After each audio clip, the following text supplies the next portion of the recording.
the desires of your heart. And I knew about shoeboxes. I didn't know about them until Mary Jane wanted us to start doing it years ago. And so I was like, a shoebox? What is this? Never dreaming that one day I'd be working there and getting paid what I like to do, what I love to do, and that's just God. But this year, 2023, is 30 years of the Shoebox ministry.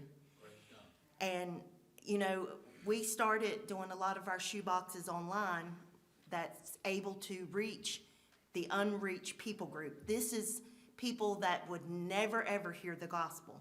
A lot of them have their very own language that's never even been written down. They just grew up learning it, but it was never known worldwide. But there are 7,000 unreached people groups, which consist of 3 billion people, 1 billion of which are children. Since shoeboxes have started being handed out, and we started specifically going for the unreached people group, we have reached 99 groups out of the 7,000. Samaritan's Purse has reached 99. Now that doesn't really seem like a lot, but these children, 1 billion of them are children, take that back to their families. That's right. And so it circulates. So every year we're reaching more and more of the unreached people group.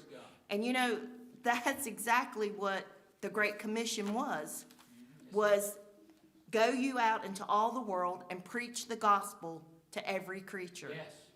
Never realizing that one shoebox was going to be doing that.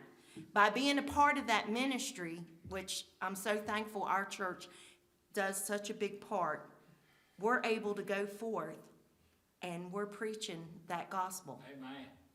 And, you know, we don't have to physically go there, but those shoeboxes that we packed, we become a part of that. That's right. Now, we've been blessed this year. We have a couple people who wish to remain anonymous. They have gotten everything we need to do the 200 shoeboxes that the young people do. Praise God. They've already gotten You it say all. praise the Lord, church. That's just... But they wish to remain anonymous. The only thing they have asked, if we could, each of us, now we're doing the age 5 to 9. So if you could pick up one t-shirt, or 2 t-shirts, one for boy or girl, but just plain, just a plain t-shirt, nothing written on it. You can go to Walmart. I picked up 2 this week, $3. They had them on sale. Just plain. It can be any color, but we need one for a boy and one for a girl.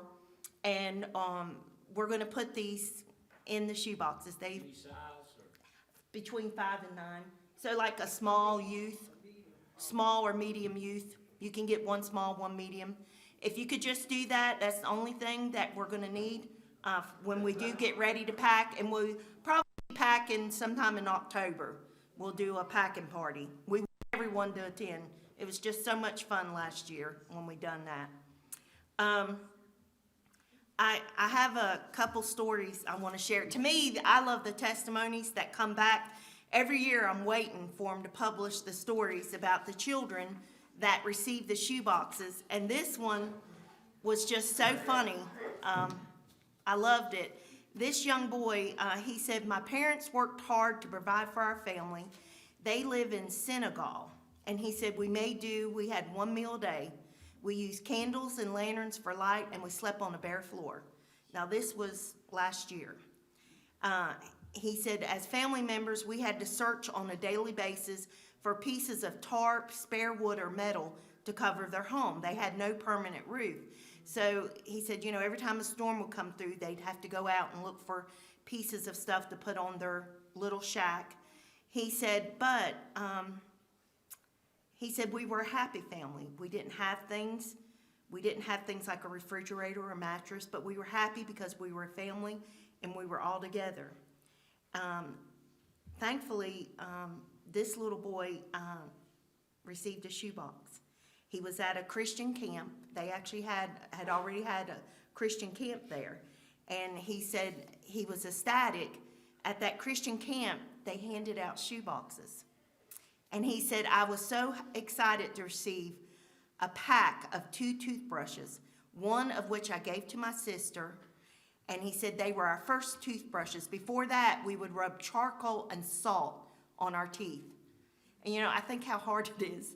Sometimes I'm so tired, I think, I just don't want to go in and brush my teeth. I'm telling on myself. But when you read that, you think to yourself, they had to rub charcoal and salt, which doesn't even taste good. Thankfully, I got the good flavored toothpaste at home. It tastes good. I do use Addie and Natty's toothpaste. It tastes like bubble gum. I like it. It works. But they're sitting there rubbing charcoal and salt to keep their teeth clean. He said we also received colored pencils, coloring book, and he said he received a green yo-yo, but he didn't know what that was. He didn't know what the yo-yo was. He said we thought it was a modern-day sling because we had heard about David and the sling. He said, so we were running around slinging that yo-yo and thought, well, okay, He said the yo-yo went through the whole community. Friends and neighbors were trying their hand at it because no one knew what it was. And then he said, finally, someone knew what it was, and he said it changed the whole thing about it. But he said that was his most precious gift. That just sparked his interest, made him just feel like that he was special because he received that. But once you receive the gift of salvation from Jesus, you realize how special you are. That's right. Because he knew you before you were born. He had a plan for your life, for each and every one of us. With some of us even here have days where we feel like no one cares about us, no one knows about the problem I've got, but there is someone there. The Satan's trying to fill our children with lies and even ourselves. He's Satan. This whole week, I don't know how many saw my Facebook post, but I had lost my car key, the only key I had. Bought that car in 2010, but I didn't get the extra key, which Norma has told me repeatedly, why did you not get the extra key? But I lost that key, and it was last Sunday when I got home. Couldn't find it all Sunday night. I was about sick. I finally called Norma and told her, because I knew I was going to have to borrow her car, but I was hoping I'd find it before then. But unfortunately, I couldn't find it, and I prayed. Usually when I pray, it shows right up. So the devil started that very night. Well, who do you think you are? Why do you think God cares about you? It's just a key. But this key was going to cost me over $350 that I didn't have. So every night I'd come home, I emptied my purse over and over and over. I was digging through it, tossing it out. I had people at work praying, people at church praying, family praying. I got Addie to pray Friday before she went to school. I took her to school. I said, Addie, God's going to hear you. You're a child. He loves children. I was this point, but he loved me too. But you want to keep listening to that little voice that says, it's just a key. But it was more than just a key to me. It was my livelihood. Norma wasn't going to let me drive her car forever. And every day she'd say, well, I'm going to call the Ford place. I said, no, give me one more day. Finally, Friday night I came home, and I love that verse, be still and know that I'm God. Right. I've got it on my bedspread. I've got it on my cross in the kitchen. I've got it on my refrigerator. I've got magnets. It's my favorite. It's everywhere. And you'd think by now that would have sunk in. Everywhere you look, it's there. No, I couldn't be still. I was going to find that key. I ripped my apartment apart. I went out, crawled on my hands and knees through the yard, thinking it might have fell out of my hand. Tore my car apart, tore Norma's car apart. It was just unending. It was so bad that Friday at work, one of the guys was doing a tour through our facility, and his pastor was there, and he grabbed his pastor, and he grabbed me, and he said, pray for this woman. She can't find her keys. And the man looked at me, bless him, and he said, what's your name? And I told him. He goes, I'll be praying for you. So, all week long, I was covered in prayer. Finally, Friday night, I came home, and I thought, I'm going to be still. I'm not going to look. I'm just going to sit here, and I'm going to just talk to the Lord. So I talked till I fell asleep in the chair. Finally, I woke up, and my purse was sitting there because I was looking for something else in it. I'm going to buy a new one or get a wallet or something. But it was like, look through your purse. And I thought, I'm arguing with God and myself. I am not looking through that purse again. I'm sick of looking through that purse. And it said, look through your purse. So I picked it up, and I was mad, and I jammed my hand down in that front pocket. There was a tiny hole. How that key got through that hole, that's a miracle in itself. I stuck my hand in there, and I thought, I'm going to get the scissors. I went and ran, cut the lining out, dumped it, and out came my key. It had been with me the whole time. Is that not the craziest thing? And of course, I was just like the woman in the Bible who found the coin and went and told all her friends. I was FaceTiming everybody. 10 o'clock at night. And Norma goes, when are you going to get another key? I said, I'm just putting this key on a bracelet, and I'm going to wear it on my arm. But God's good because he cares about our little problems. Big, little, he can handle them all. These children, when they get these shoe boxes, it changes their entire world. But it's not the shoe box. It's what goes with the shoe box, which is the gospel. That they are not alone, that they are loved. This young girl, her name is Jar something. I don't know how to pronounce it. But they moved to Southern Magnolia because that city is known for being among the most difficult to evangelize. She had received her shoebox when she was 14 years old, and it changed her life. She thought it was just another school day. Her teacher made a surprising announcement. She told the class a local church was hosting a special event. She didn't know it at the time, but Operation Christmas Child would change the rest of her life. There was worship, there was other children. When she received her gift, it had everything. It was pretty stationery, little hair bows. She shared those hair bows with her classmates and even with her teacher. She had several, a pack.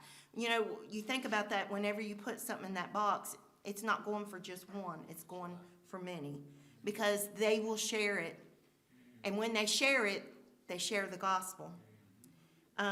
When she opened the box for the first time, after she found everything, she found a letter that was written to her, and it says, "You are valuable and so loved by God." She said that message changed her. She kept that letter because she said no one had ever told her that they loved her. But you know, Jesus tells us every day that we are loved. When he wakes us up in the morning, he's telling us, I love you. When he walks with you through the day and you have those various problems, he's with you because you're thinking about him. There's a verse in Psalms that says, the wicked don't know God. They don't even have him in their thoughts.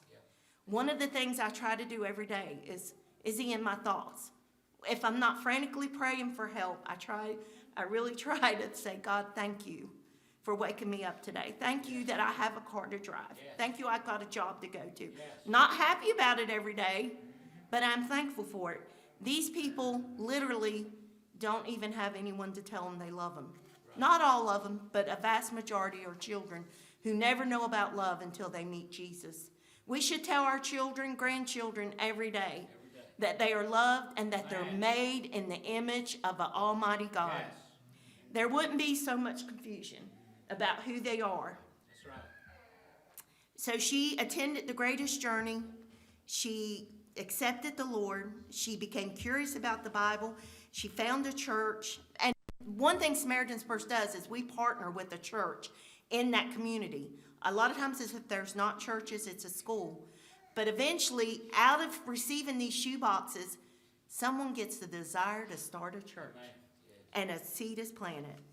She grew up, she kept attending church, she began teaching other children, and then she moved away, she met her husband. They went back to that area where there was hardly any churches and where it's hard to evangelize because God used her. He had a plan for her before she was born that she was going to start a church. So her and her husband has started a church now, and they have received shoeboxes. It's always a traumatic blessing. To me, it's to think that he picked that person That's right. for that. And he's picked every one of us. Yes. Every time we pack a shoebox, Yes. he chose us to follow that gospel and get it sent out. Amen. Thank you. I'm gonna leave this up here. We have shoeboxes down in the Sunday school room. If anyone wanted to pack it, I know you did. So we got some. Next Sunday, we'll have them put together. So just come down and we'll help load them in your